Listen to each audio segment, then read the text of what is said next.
नमस्कार, स्वागत है आपका और मैं हूं आपके साथ सपना दीपक मद्देशिया। बुलेटिन का आगाज करेंगे। मुख्यमंत्री नायब सिंह सैनी ने रविवार को कुरुक्षेत्र में एक मुफ्त निपटान स्कीम 2025 के शुभारंभ के अवसर पर आयोजित समारोह में बतौर मुख्य अतिथि शिरकत की। हरियाणा के मुख्यमंत्री नायब सिंह सैनी ने कहा कि प्रदेश की आर्थिक समृद्धि और सुशासन के लिए एक पारदर्शी और न्यायसंगत कराधान प्रणाली आवश्यक है और इसी के साथ कर प्रणाली सरल और प्रभावी होती है तो व्यापारियों, उद्यमियों और निवेशकों को लाभ मिलता है और आर्थिक गतिविधियां तेजी से बढ़ती हैं।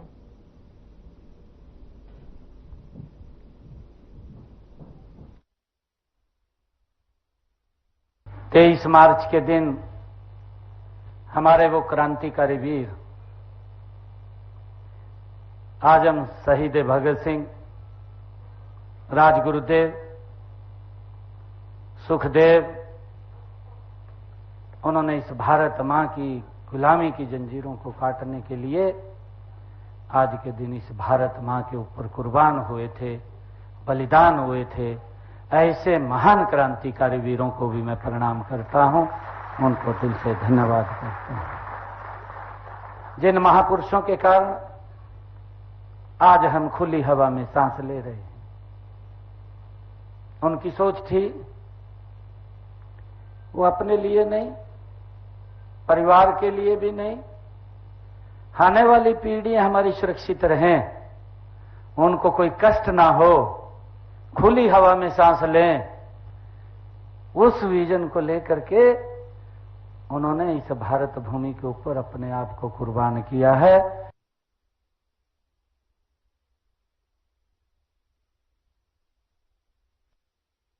हरियाणा के मुख्यमंत्री नायब सिंह सैनी ने कहा है कि हरियाणा सरकार किसानों की आय बढ़ाने के प्रति गंभीर है। किसानों के हित में अनेक योजनाएं शुरू की गई हैं। इस साल कृषि बजट में 19.2% की वृद्धि की गई है। उन्होंने कहा है कि कृषि क्षेत्र में काम करने वाले युवाओं को इजराइल भेजा जाएगा ताकि वे कृषि संबंधी नई तकनीकें से अवगत हो सके। उन्होंने घरौंडा के इंडो इजराइल सब्जी उत्कृष्टता केंद्र में हॉस्टल और सेमिनार हॉल बनवाने की घोषणा की और 74% किसानों को सम्मानित किया।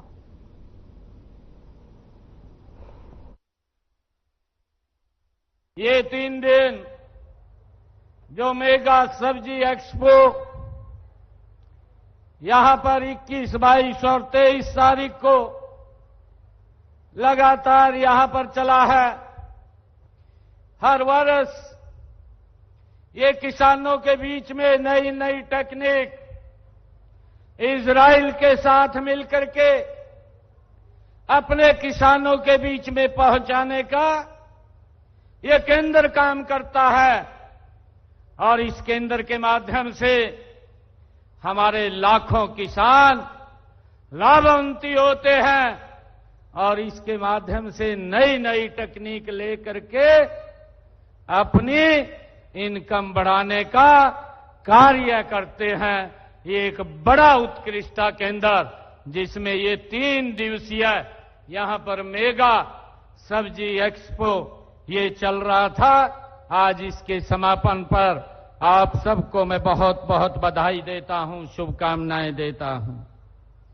ये मेरे लिए बहुत ही गर्व की बात है कि मेगा सब्जी एक्सपो 2025 के इस समापन अवसर पर खेती को आधुनिक समय की जरूरतों के अनुसार ढालने वाली प्रगतिशील किसानों के बीच आकर मुझे बड़ी खुशी का अनुभव हो रहा है। मैं इस मेगा सब्जी एक्सपो में पधारे सभी किसान भाइयों और बहनों तथा बागवानी से जुड़ी कंपनियों के प्रतिनिधियों का दिल से आभार व्यक्त करता हूं, दिल से धन्यवाद करता हूं, उनका स्वागत करता हूं। मैं अभी जो हमारे इस एक्सपो से जुड़े हुए सभी हमारे कंपनी के जो प्रतिनिधि हैं जिन्होंने बाहर अपनी एग्जीबिशन वो लगा रखी है, इस एग्जीबिशन के माध्यम से हम सबको नई नई जानकारियां यहां पर मिलती हैं। मैं उन सब का भी बहुत बहुत स्वागत करता हूं, दिल से धन्यवाद करता हूं। ये मेरे लिए बड़ी खुशी की बात है कि यह एक्सपो आयोजित करने के लिए उद्यान विभाग और महाराणा प्रताप बागवानी विश्वविद्यालय को भी मैं बहुत बहुत बधाई देता हूं, शुभकामनाएं देता हूं। यह खुशी की बात है कि यह एक्सपो सब्जी उत्कृष्टता केंद्र घरौंडा के प्रांगण में यहां आयोजित हो रहा है। यहां पधारे सभी किसान भाई मेरी हरियाणा किसान हैं, आप यहां पर जो पधारे हैं, आपने परंपरागत फसल चक्कर से निकल करके फलों और सब्जियों की खेती तथा मधुमक्खी पालन में नवाचार व आधुनिक तकनीकों के माध्यम से उत्पादन बढ़ाकर एक मिसाल कायम की है। मैं इसके लिए आप सबको बधाई भी देता हूं। इस उपलब्धि के लिए आज आपको सम्मानित करने का भी ये अवसर मिला है। मैं विभिन्न पुरस्कार प्राप्त करने वाले हमारे किसान भाइयों बहनों को भी मैं बधाई देता हूं। मैं आपसे वही एक बात करना चाहूंगा जिसकी आपको थोड़ा सा आपका मन बने। साथियों, दुनिया में जो पृथ्वी है वो सीमित है, यानी कि वो बढ़ नहीं सकती, वो जितनी है उतनी ही रहेगी। लेकिन हमारे देखते देखते हमारा एक बाबा था, वो सारी जमीन उसके नाम थी। बाबे के ताऊ चाचे 3 हो गए, वो 3 हिस्से में बट गई। आगा 4 हो गए, वो 12 हिस्से में बट गई। जमीन तो बटती जा रही है लेकिन ये बढ़ेगी नहीं। लेकिन हमने अपना वैश्विक तौर से परिवार कुणबा भी चलाना है।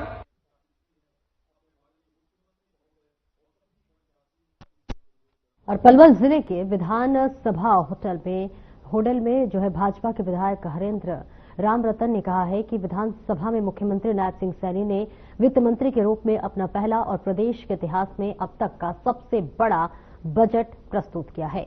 इस बजट में युवा, महिला, श्रमिक, खिलाड़ी, स्टार्टअप, उद्योगी जगत और किसानों सहित हर वर्ग के व्यक्ति का ध्यान रखा गया है। उन्होंने कहा है कि मुख्यमंत्री ने हरियाणा को होडल विधानसभा को भी करोड़ों की सौगात दी है।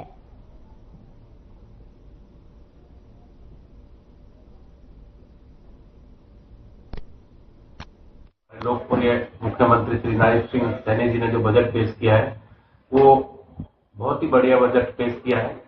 इसमें सब समाजों को और समाजों में भी जो सबसे गरीब आदमी है, जो सबसे पीछे बैठा रहता है, उसकी सोच को भी उन्होंने आगे बढ़ाने का काम किया है। उन्होंने सभी से, पूरे प्रदेश के मीडिया कर्मियों से, बुद्धिजीवियों से, अपने जितने भी बड़े बड़े लोग हैं, उद्योगपतियों से, हर समाज से जो है इस बजट में पेश करने से पहले उन्होंने अपनी बातें उनके सामने रखी, उनसे उनके सुझाव लिए। और आगे बढ़ेंगे, लेकिन उससे पहले सीधे लिए चलते हैं आपको लखनऊ, जहां पर उत्तर प्रदेश सरकार का 8 साल पूरा होने पर मुख्यमंत्री योगी आदित्यनाथ प्रेस कॉन्फ्रेंस करने वाले हैं, जिसका आयोजन किया गया है। से अधिक सनातनियों के अभूतपूर्व समागम ने सिद्ध कर दिया है कि बुलंद इरादे, स्पष्ट नजरिए और अथक परिश्रम से सब कुछ संभव है। 2017 से पहले किसी उत्तर प्रदेश में जनता अराजकता से त्रस्त थी, अर्थव्यवस्था उपेक्षित थी और किसान बदहाल था। 2017 में उत्तर प्रदेश में करवट ली। आदित्यनाथ योगी आदित्यनाथ जी की सरकार ने बात लोग संभाली तो सामने चुनौतियां अनेक थी, लेकिन लक्ष्य एक, यूपी का विकास। मुख्यमंत्री बनते ही योगी आदित्यनाथ जी ने सबसे पहले 2 बड़े निर्णय लिए। पहला, किसानों के 36,359 करोड़ रुपए के फसल ऋण माफ कर दिए, जिससे 94 लाख किसान लाभान्वित हुए। दूसरा, 7वें वेतन आयोग की सिफारिशें लागू कर दी गई, इससे 15 लाख कर्मचारी लाभान्वित हुए। दोनों फैसलों से स्पष्ट हो गया कि उत्तर प्रदेश की संवेदनशील सरकार जन आकांक्षाओं को पूरा करने के लिए प्रतिबद्ध है। कृषि सेक्टर में 2017 से पहले और पलवल प्रदेश सरकार द्वारा पलवल शहर को स्वच्छ, सुंदर और आकर्षक बनाने के लिए लगातार प्रयास किए जा रहे हैं।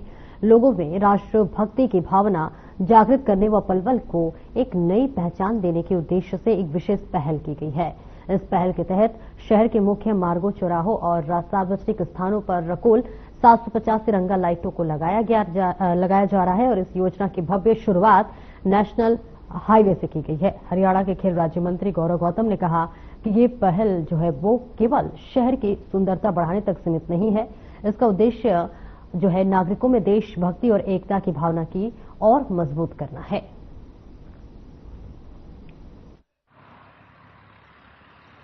नहीं, बहुत शानदार कार्य हमारे पार्टी और सरकार के द्वारा किए जा रहे हैं। अभी तिरंगा लाइट आपने देखी होंगी और आने वाले समय पर आपको हर चौराहा बहुत सुंदर दिखाई देगा। पलवल पूरा सीसीटीवी कैमरे हों, चाहे मॉडल रोड बनाया जाए, ऐतिहासिक मॉडल रोड, जो अभी तक मैं ये नहीं कहता कि पहले काम नहीं हुए, लेकिन जो अपन हमारे समय में जब से मुझे जनप्रतिनिधि बनाया है पूजनीय जनता ने, एक अच्छे और बेहतर काम आपको पिछले 4 महीने में दिखाई दिए होंगे। अगले 6 महीने में और सुंदरीकरण की तरफ पलवल बढ़ता हुआ दिखाई देगा।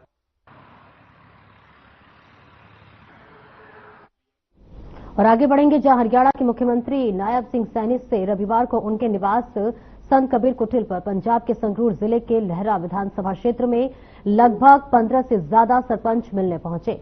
मुख्यमंत्री से मुलाकात कर सभी सरपंच उनके सादगी भरे व्यक्तित्व से आश्चर्यचकित रहे और वे बहुत खुश नजर आए। इस दौरान सभी सरपंचों ने मुख्यमंत्री के समक्ष अपनी मांगे रखी, जिन्हें मुख्यमंत्री ने बड़े धैर्य से सुना और पूरा करने का आश्वासन दिया। सरपंचों ने कहा कि मुख्यमंत्री नायब सिंह सैनी ने हमारी सारी बातें और मुद्दों को ध्यान से सुना, जबकि हमारे मुख्यमंत्री तो व्यस्त होने की वजह से मिलने का वक्त ही नहीं दे पाते और इस दूसरे राज्य पानी यानी कि पंजाब से आए हैं और फिर भी इसे इतना सम्मान दिया जा रहा है।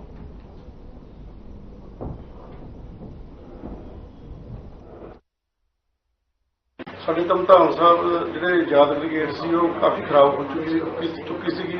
अज असीं उहदे संबंध विच सीएम साहब नूं देण आए सी मंग पत्र भी जिहड़ा यादगिरी जिहड़ा चिन्ह है वो काफ़ी खराब हो चुका है, भी वो जिहड़ा है दोबारा बनाया जाएगा। सीएम साहब ने जिहड़े मतलब कि असीं अज इत्थे मिलना आए जो सानूं इन्ने वधिया तरीके नाल मिले, इन्ना वधिया तरीके नाल मिले कि असीं सारे इत्थे बहुत खुश हाँ।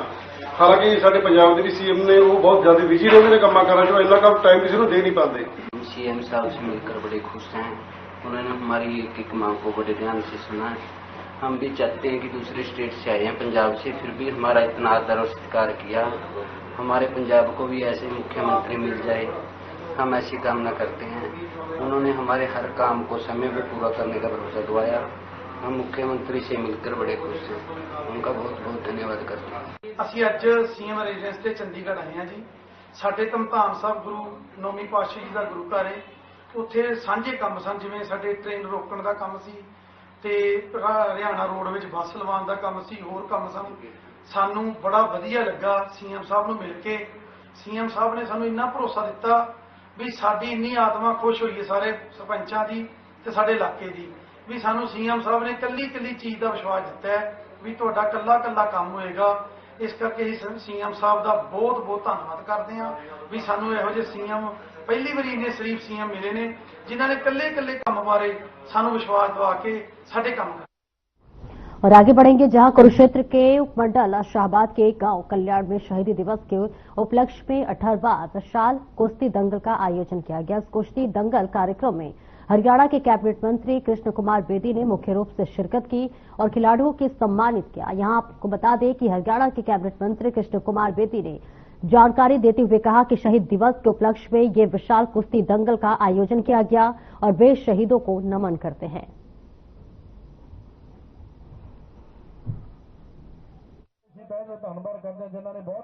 भारत के असली हीरो राजगुरु शहीद भगत सिंह, चंद्रशेखर, सुखदेव, जो इन्होंने इस देश की एकता और अखंडता के लिए अपने आप को हंसते हंसते फांसी के फंदे पर जो चूमने का काम किया, उन शहीदों की याद में हमारा छोटा भाई बद्दी पहलवान कल्याणा आज 18वां विशाल कुश्ती दंगल यहाँ शाहबाद में आयोजित किया जा रहा है। और इस दंगल के अंदर हरियाणा ही नहीं, पंजाब, हिमाचल, उत्तराखंड और दिल्ली के और राजस्थान के पहलवान आकर पार्टिसिपेट करते हैं। प्रेरणा वृद्धाश्रम के शहीद भगत सिंह, राजगुरु और सुखदेव को श्रद्धांजलि दी गई। इस अवसर पर बुजुर्गों में देशभक्ति की भावना देखते ही बनती थी। प्रेरणा वृद्धाश्रम में बुजुर्गों और प्रेरणा सदस्यों ने हाथ में तिरंगा लेकर शहीदी दिवस मनाया। प्रेरणा वृद्धाश्रम के संस्थापक एवं संचालक डॉक्टर जय भगवान सिंगला ने कहा कि पूरा देश भारत माता के महान सपूतों को याद कर रहा है और उनकी याद में सभी की आंखें नम है।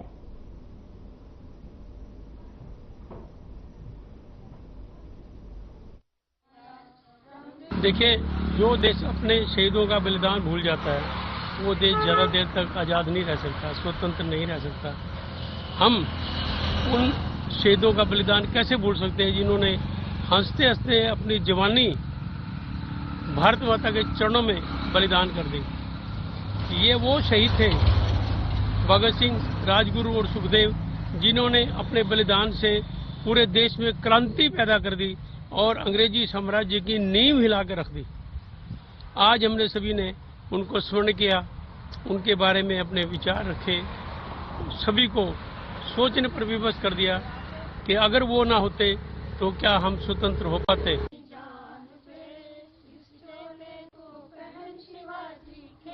हरियाणा के यमुनानगर में शहीदी दिवस मनाया गया, जिसमें यमुनानगर के विधायक घनश्याम दासी अरोड़ा, भाजपा जिला अध्यक्ष सेवानिवृत्त कर्नल बीके मेहता और समाज अधिकारी संगठन के अध्यक्ष रोशन लाल शर्मा एवं स्वतंत्रता सेनानियों के परिवार जन उपस्थित रहे। इस अवसर पर शहीदों को नमन करते हुए उन्हें श्रद्धांजलि अर्पित की गई। विधायक घनश्याम दास अरोड़ा ने कहा कि आज की युवा पीढ़ी को शहीदों के बारे में ज्ञान ज्यादा नहीं है। शहीदों की याद लोगों के दिलों में बनी रहे, उनके बताए रास्तों पर हम चलते रहें, यही आज से सभी को संकल्प लेना चाहिए।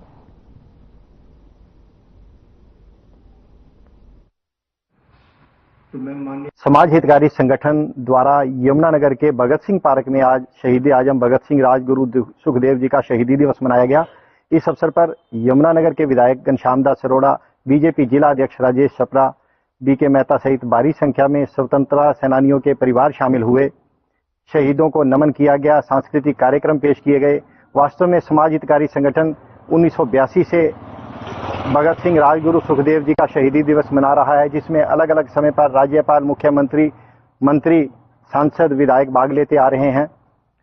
कोशिश ये हो रही है कि आज का जो युवा है उसको पता चले कि शहीदों ने हमारे लिए क्या किया, देश के लिए क्या किया, उनकी जो याद थी या उनकी जो सोच थी उसको आगे बढ़ाया जाए।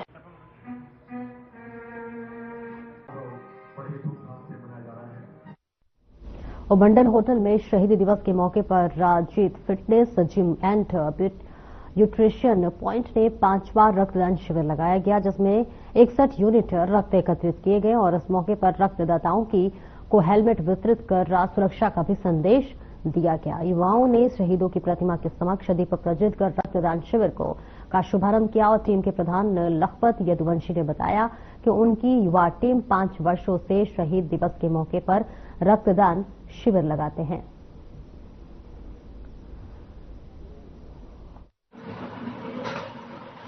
रक्तदान सबको करना चाहिए। रक्तदान महादान होता है, ये हर प्रत्येक व्यक्ति को करना चाहिए। इससे किसी इंसान की जान बचती है तो ये किसी के जीवन का सहयोग होता है, जिससे तो रक्तदान सबको करना चाहिए।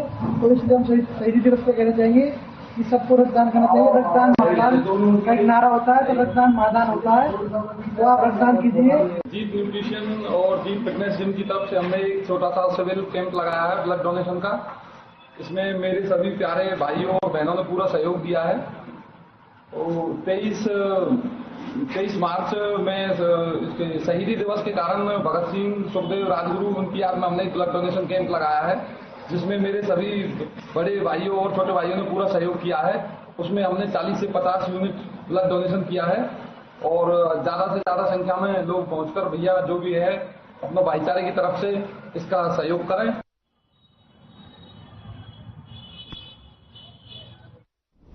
पूरे प्रदेश भर में सरसों की फसल की खरीद 15 मार्च से शुरू हो चुकी है। अगर बात भिवानी की परिप्रेक्ष्य में करें तो फिलहाल इक्का दुक्का किसान ही सरसों लेकर आए हैं। वह एजेंटों को औने पौने दामों में बेच रहा है। वहीं मंडी सचिव का कहना है कि फिलहाल सरसों की आवक कम है। आने वाले मंगलवार से सरसों की आवक तेजी के साथ पकड़ेगी तो सरकारी खरीद शुरू होगा और किसानों के लिए मंडी में तमाम सुविधाएं उपलब्ध है।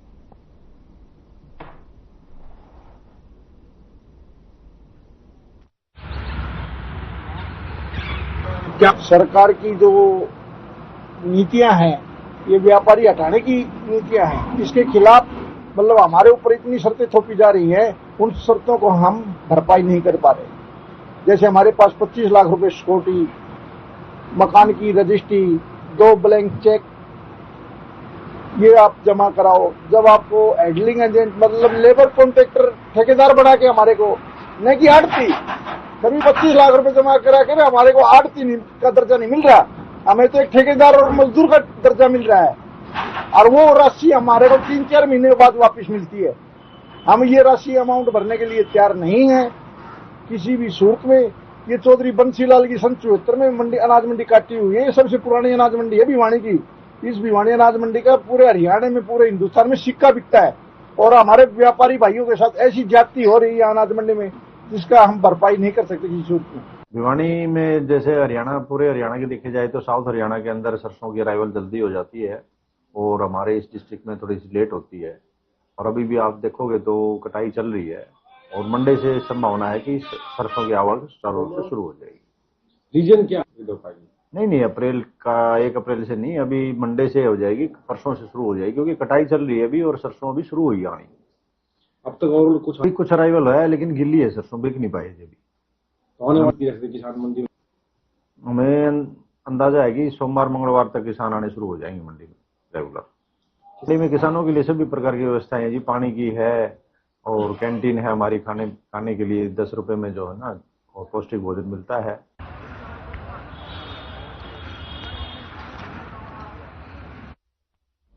हरियाणा की रेवाड़ी मंडी में किसान लगातार सरसों की फसल बेचने के लिए पहुंच रहे हैं, जहां पर सरकार ने इसका समर्थन मूल्य 5,950 रुपए प्रति क्विंटल के हिसाब से रखा है। तो वहीं दूसरी ओर मार्केट कमेटी की ओर से मंडी में आने वाले किसानों के लिए खाने पीने, बैठने व रात्रि विश्राम के लिए पर्याप्त सुविधाएं दी गई हैं, जिसे देख जिले का किसान प्रसन्नित नजर आ रहा है।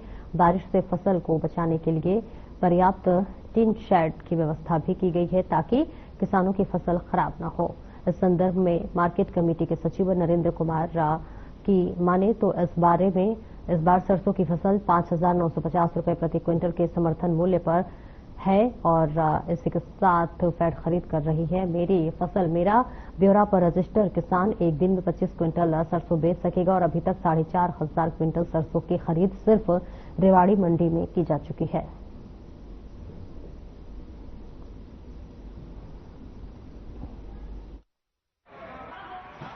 मंडी में 15 मार्च से जो है वो खरीद शुरू हो गई थी। शुरू में तो 2-3 दिन कोई किसान अपनी फसल लेके नहीं आया, उसके बाद जो है लगातार किसान भाई अपनी सरसों की फसल लेके आ रहे हैं और जिसमें सरकारी समर्थन मूल्य जो है वो 5,950 रुपये है और किसान भाई एक दिन में 25 क्विंटल ही अपनी फसल बेच सकता है और किसान भाइयों के लिए हमने यहाँ सारी व्यवस्था कर रखी है कि आने वाले किसान को किसी प्रकार की अपनी फसल बेचने में असुविधा न हो।